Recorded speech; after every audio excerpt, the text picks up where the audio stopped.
PM Modi ने जैसे ही लाल किले से आरएसएस की तारीफ की, वैसे ही हंगामा मच गया।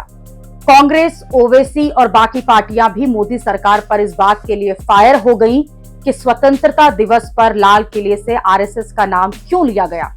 आरएसएस को तो देश की आजादी में कोई रोल नहीं था। विपक्ष कैसे मोदी सरकार पर भड़क गया, वो बताऊं उससे पहले देखिए कि पीएम मोदी ने आरएसएस को लेकर आखिरकार ऐसा क्या कहा कि पूरे विपक्ष को मिर्ची लग गई। एक बात का जिक्र करना चाहता हूं। आज से 100 साल पहले एक संगठन का जन्म हुआ, राष्ट्रीय स्वयंसेवक संघ। 100 साल की राष्ट्र की सेवा एक बहुत ही गौरवपूर्ण स्वर्णिम पृष्ठ है। ऐसा राष्ट्रीय स्वयंसेवक संघ दुनिया का ये सबसे बड़ा एनजीओ है। एक प्रकार से 100 साल का उसका समर्पण का इतिहास है। आज लाल किले की प्राचीर से 100 साल की इस राष्ट्र सेवा की यात्रा में योगदान करने वाले सभी स्वयंसेवकों को आदरपूर्वक स्मरण करता हूं और देश गर्व करता है राष्ट्रीय स्वयंसेवक संघ की इस 100 साल की भव्य समर्पित यात्रा को, और हमें प्रेरणा देता रहेगा। ऐसा पहली बार हुआ है जब किसी प्रधानमंत्री ने लाल किले से देश को संबोधन करते हुए आरएसएस का जिक्र किया हो। पीएम मोदी ने आरएसएस की भर भर कर तारीफ की, लेकिन ये तारीफ विपक्ष को बहुत चुभ गई। जैसे असउद्दीन ओवैसी ने कहा कि संघ का गुणगान करना फ्रीडम फाइटर्स का अपमान करना है। आरएसएस और उसकी विचारधारा अक्सर ब्रिटिश राज के साथ रही है। आरएसएस ने कभी भी आजादी की किसी लड़ाई में हिस्सा नहीं लिया। ओवैसी ने कहा कि अगर पीएम मोदी को संघ की तारीफ करनी है तो वो नागपुर जाएं। लाल किले से प्रधानमंत्री के तौर पर संघ का नाम क्यों लेना।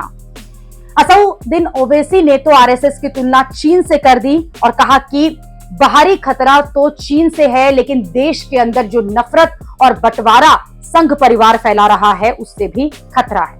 कांग्रेस नेताओं ने भी लाल किले से संघ का नाम लेने पर आपत्ति जताई है। कांग्रेस प्रवक्ता सुप्रिया श्रीनेत को सुनिए। आरएसएस वही संस्था है जिसने आजादी के आंदोलन में अपनी छोटी उंगली के नाखून का बलिदान नहीं दिया, बशर्ते अंग्रेजों की मुखबिरी करता रहा। आरएसएस वही संस्था है जो लिख लिख कर अंग्रेजों को बताता था कि आजादी के आंदोलन को कैसे दबाया जाए, कैसे कुचला जाए, कैसे कमजोर किया जाए। सबको पता है आरएसएस का रोल अंग्रेजों की मुखबिरी करना, उनकी गुलामी करना था।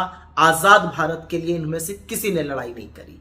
आरएसएस वही संस्था है जिसने लगातार इस देश में वैमनस्य फैलाया है, नफरत फैलाई है, और ऐसी संस्था का नाम लाल किले की प्राचीर से आजादी वाले दिन लेना सरदार वल्लभ भाई पटेल का घोर अपमान है और इसकी हम सब निंदा करते हैं।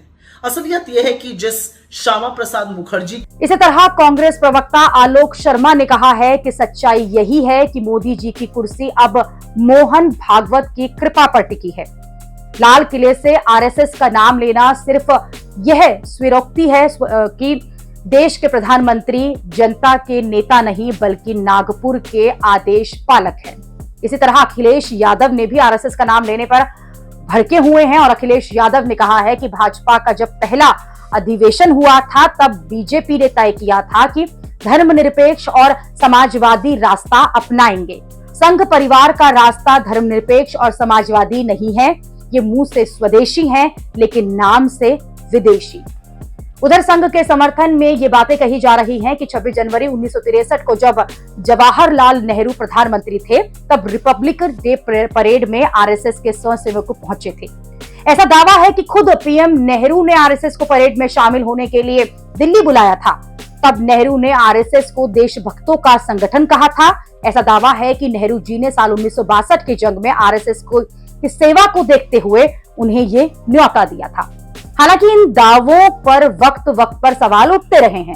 जैसा साल 2018 में इंडिया टुडे ने यह खबर छापी थी कि सरकार के पास कोई सबूत नहीं है कि आरएसएस ने 1963 में जो रिपब्लिक डे परेड हुई थी उसमें हिस्सा लिया था। इसी के साथ कुछ लोग ये भी दावा करते हैं कि 1963 में रिपब्लिक डे परेड में संघ के कुछ सदस्य अपने आप गए थे, उन्हें बुलाया नहीं गया था। दावा है कि 1962 में चीन द्वारा भारतीय सेना में घुसपैठ के चलते राष्ट्रीय आपातकालीन स्थिति बन गई थी। इसलिए 1963 की गणतंत्र दिवस परेड में जनता को प्रोत्साहित करने के लिए मकसद से उसे नागरिकों की परेड के रूप में आयोजित किया गया था। 1963 एक ऐसा वक्त था जब चीन के साथ जारी युद्ध के चलते गणतंत्र दिवस परेड में आयोजित करने वाला रक्षा मंत्रालय दबाव में था और इस बात पर विचार कर रहा था कि उस साल की परेड को क्या किया जाए या ना। ऐसे में नागरिकों का मार्च निकालने का विचार नेहरू ने ही सामने रखा था। यानी ये दावा है कि उस साल आम नागरिकों और अलग अलग संगठनों ने भी मार्च निकाला था और उसी मार्च में संघ के लोग भी शामिल हुए थे। यानी उन्हें अलग से कोई न्योता नहीं दिया गया था।